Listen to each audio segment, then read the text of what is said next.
Hello ನಮಸ್ಕಾರ friends, Uppar creator YouTube ಚಾನೆಲ್ಗೆ ಸ್ವಾಗತ. Please subscribe my channel. ಈ ವಿಡಿಯೋದಲ್ಲಿ ಶ್ರೀ ವಿಷ್ಣುವಿನ 3ನೇ ಅವತಾರ ಅಂದರೆ ವರಾಹ ಅವತಾರದ ಬಗ್ಗೆ ತಿಳಿದುಕೊಳ್ಳೋಣ. ಬ್ರಹ್ಮ ಸೃಷ್ಟಿಕರ್ತ ಮತ್ತು ಶಿವ ವಿಧ್ವಂಸಕ, ಜೊತೆಗೆ ಭಗವಾನ್ ವಿಷ್ಣು ರಕ್ಷಕ.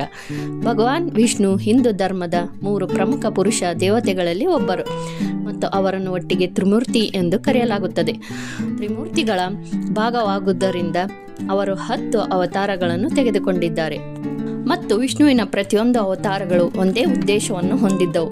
ಅವರು ವಿಭಿನ್ನ ವಿಧಾನಗಳಿಂದ ಸಾಧಿಸಿದರು. ಈ ದೈವಿಕ ಉದ್ದೇಶವು ಧರ್ಮ ಅಥವಾ ಸದಾಚಾರದ ಪುನಃಸ್ಥಾಪನೆ ಮತ್ತು ಗ್ರಹವನ್ನು ಮತ್ತು ಒಳ್ಳೆಯ ಜನರನ್ನು ದುಷ್ಟರು, ರಾಕ್ಷಸರು ಅಥವಾ ಅಸುರರ ಕೈಯಿಂದ ರಕ್ಷಿಸುವುದು. ಭಗವಾನ್ ವಿಷ್ಣುವಿನ 3ನೇ ಅವತಾರವೆಂದರೆ ವರಾಹ ಅವತಾರ. ಇದನ್ನು ಅವರು ಸತ್ಯಯುಗದಲ್ಲಿ ತೆಗೆದುಕೊಂಡರು. ಈ ಅವತಾರವು ಭಗವಾನ್ ವಿಷ್ಣುವು ಭೂಮಿಯನ್ನು ರಕ್ಷಿಸಲು ವರಾಹ ಆಗಿ ಅವತರಿಸಿದರು. ವರಾಹ ಅವತಾರವು ವಿಷ್ಣುವಿನ ದ್ವಾರಪಾಲಕರಿಂದ ಪ್ರಾರಂಭವಾಗುತ್ತದೆ. ಭಗವಾನ್ ವಿಷ್ಣುವು ವೈಕುಂಠದಲ್ಲಿ ವಾಸಿಸುತ್ತಿದ್ದರು.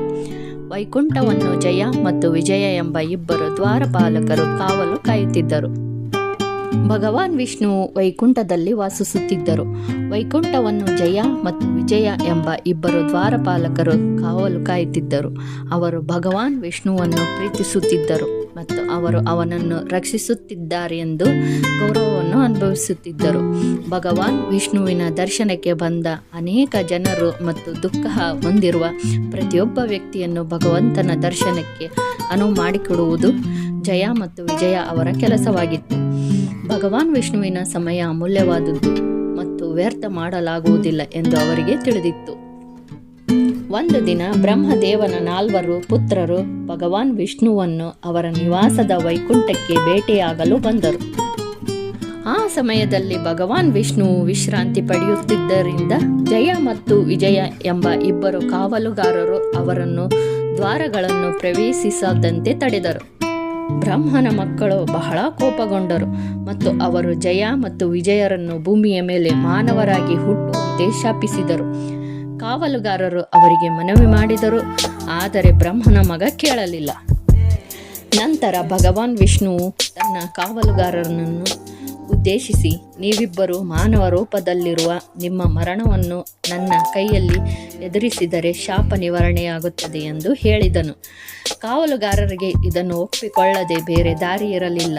ಕಾವಲುಗಾರರಿಬ್ಬರು ಹಿರಣ್ಯಕಶ್ಯಪ್ ಮತ್ತು ಹಿರಣ್ಯಾಕ್ಷ ಎಂಬ ಸಹೋದರರಾಗಿ ಜನಿಸಿದರು. ಹಿರಣ್ಯಾಕ್ಷನು ಬ್ರಹ್ಮದೇವರ ಮಹಾಭಕ್ತನಾಗಿದ್ದನು. ಅವರು ವರ್ಷಗಳ ಕಾಲ ಅವನನ್ನು ಪೂಜಿಸಿದರು ಮತ್ತು ಪ್ರತಿಯಾಗಿ ಬ್ರಹ್ಮದೇವರು ಅವನಿಗೆ ವರವನ್ನು ಕೊಟ್ಟನು.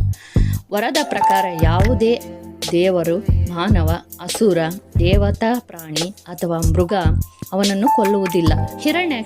ಹಿರಣ್ಯಾಕ್ಷನ ತನ್ನ ಅಮರತ್ವದ ಭರವಸೆಯಂತೆ ಭೂಮಿಯ ಮೇಲಿನ ಜನರನ್ನು ಹಿಂಸಿಸಲು ಪ್ರಾರಂಭಿಸಿದನು. ಅವನ ಶಕ್ತಿಯು ದಿನದಿಂದ ದಿನಕ್ಕೆ ಬೆಳೆಯಿತು.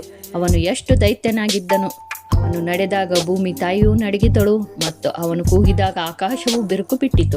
ಅವನು ದೇವತೆಗಳಿಗೆ ಕಿರುಕುಳ ನೀಡಲು ಪ್ರಾರಂಭಿಸಿದನು ಮತ್ತು ಇಂದ್ರನ ಅರಮನೆಯನ್ನು ಆಕ್ರಮಿಸಿದನು.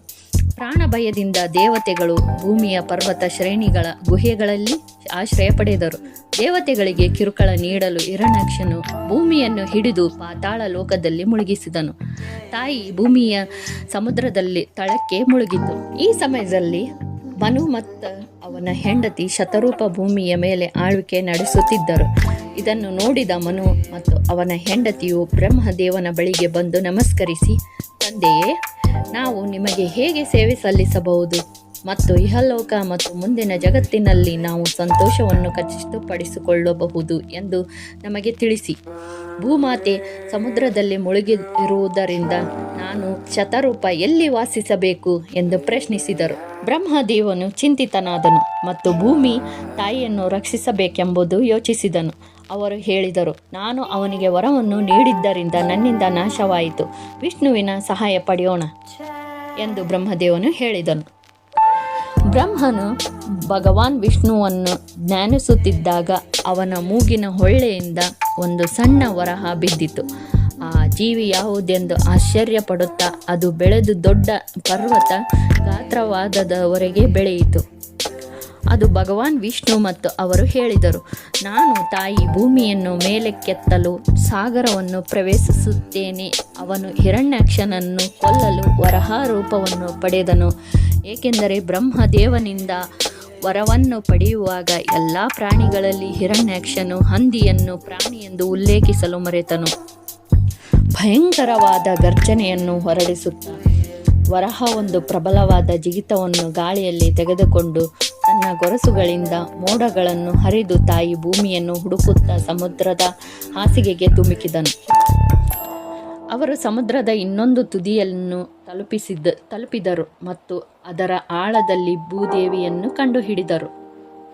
ಅಷ್ಟರಲ್ಲಿ ಹಿರಣ್ಯಾಕ್ಷನು ಸಮುದ್ರದ ದಡಕ್ಕೆ ಧಾವಿಸಿ ಅಲ್ಲಿ ಸಮುದ್ರದ ಅಧಿಪತಿಯಾದ ವರುಣನನ್ನು ಎದುರಿಸಿದನು. ಈ ಕ್ಷಣದಲ್ಲಿ ಹಿರಣ್ಯಾಕ್ಷನು ತನಗಿಂತ ಪರಾಕ್ರಮಶಾಲಿ ಎಂದು ತಿಳಿದ ವರುಣನು ಕೋಪಗೊಂಡನು ಮತ್ತು ಅವನು ತನ್ನ ಕೋಪವನ್ನು ನಿಗ್ರಹಿಸಿ, ನನಗೆ ವಯಸ್ಸಾದ ಕಾರಣ ನಾನು ಯುದ್ಧವನ್ನು ತ್ಯಜಿಸಿದೆ. ನೀನು ವಿಷ್ಣುವಿನೊಡನೆ ಯುದ್ಧ ಮಾಡಬೇಕು. ಅವನ ಹೊರತು ಬೇರೆ ಯಾರು ನಿಮಗೆ ಸಮಾನ ಎದುರಾಳಿಯಾಗುವುದಿಲ್ಲ. ಅವನನ್ನು ಹುಡುಕಿಕೊಂಡು ಹೋಗು ಎಂದು ವರುಣದೇವನು ಹೇಳಿದನು. ಇದ್ದಕ್ಕಿದ್ದಂತೆ ನಾರದರು ಅಲ್ಲಿಗೆ ಬಂದರು. ಹಿರಣ್ಯಾಕ್ಷನು ಅವನನ್ನು ಕೇಳಿದನು, ವಿಷ್ಣುವಿನ ಎಲ್ಲಿದ್ದಾನೆ ನಿಮಗೆ ತಿಳಿದಿದೆಯೇ?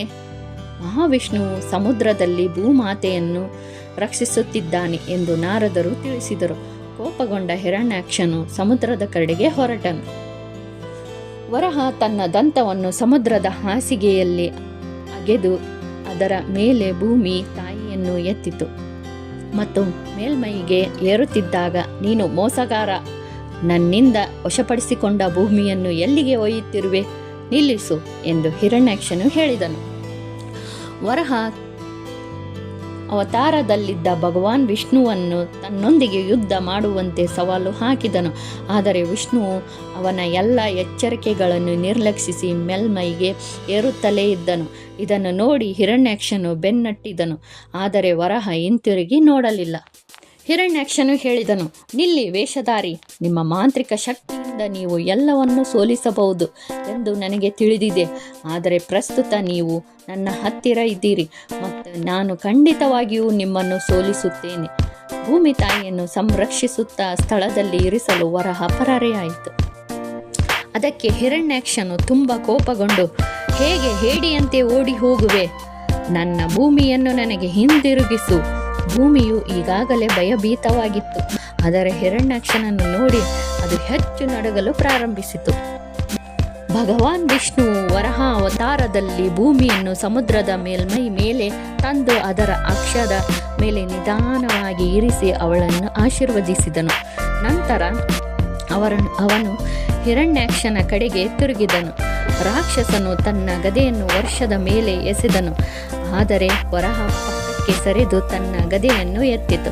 ಅವರು ದೀರ್ಘಕಾಲ ಹೋರಾಡಿದರು. ಈಗ ಬ್ರಹ್ಮನು ವಿಷ್ಣುವನ್ನು ಎಚ್ಚರಿಸಿದನು, ನೀನು ಸೂರ್ಯಾಸ್ತಕ್ಕೆ ಕೇವಲ 1 ಗಂಟೆಯ ಮುಂಚೆ ಇದ್ದೀಯಾ? ಕತ್ತಲಾಗುವ ಮೊದಲು ರಾಕ್ಷಸನನ್ನು ನಾಶ ಮಾಡು. ಇದರಿಂದ ಅವನ ಮಾಟ ಮಂತ್ರವು ಆಶ್ರಯಿಸಲು ಅವನಿಗೆ ಯಾವುದೇ ಅವಕಾಶ ಸಿಗುವುದಿಲ್ಲ ಎಂದು ಹೇಳಿದರು. ಬ್ರಹ್ಮನ ಮಾತನ್ನು ಕೇಳಿದ ಹಿರಣ್ಯಾಕ್ಷನು ತನ್ನ ಗದೆಯನ್ನು ವಿಷ್ಣುವಿನ ಕಡೆಗೆ ಎಸೆದನು, ಆದರೆ ನಂತರ ಅದನ್ನು ಎಸೆದನು. ಗದೆಯನ್ನು ಕಳೆದುಕೊಂಡ ಹಿರಣ್ಯಾಕ್ಷನು ತನ್ನ ಮುಷ್ಟಿಯಿಂದ ವರಹ ಎದೆಯ ಮೇಲೆ ಹೊಡೆಯಲು ಪ್ರಾರಂಭಿಸಿದನು. ವರಹ ಅವತಾರದಲ್ಲಿ ಭಗವಾನ್ ವಿಷ್ಣುವು ಹಿರಣ್ಯಾಕ್ಷನ ಮುಖಕ್ಕೆ ತನ್ನ ಮುಷ್ಟಿಯಿಂದ ಬಲವಾಗಿ ಹೊಡೆದನು ಮತ್ತು ಅವನನ್ನು ಗಾಳಿಯಲ್ಲಿ ಎಸೆದನು. ಮೇಲಿಂದ ಬಿದ್ದು ಸ್ಥಳದಲ್ಲೇ ಸಾವನ್ನಪ್ಪಿದ್ದಾನೆ. ಮನು ತನ್ನ ಭೂಮಿಯನ್ನು ಮರಳಿ ಪಡೆದನು ಮತ್ತು ದೇವತೆಗಳು ತಮ್ಮ ಸ್ವರ್ಗವನ್ನು ಮರಳಿ ಪಡೆದರು. ಈ ರೀತಿಯಾಗಿ ವರಹ ಅವತಾರದಲ್ಲಿ ಭಗವಾನ್ ವಿಷ್ಣು ಹಿರಣ್ಯಾಕ್ಷನನ್ನು ಸಂಹರಿಸಿ ಭೂಮಿ ತಾಯಿಯನ್ನು ಹಾನಿಯಿಂದ ರಕ್ಷಿಸಿದನು. ಮುಂದಿನ ವಿಡಿಯೋದಲ್ಲಿ ಸಿಗೋಣ. ನಮಸ್ಕಾರ.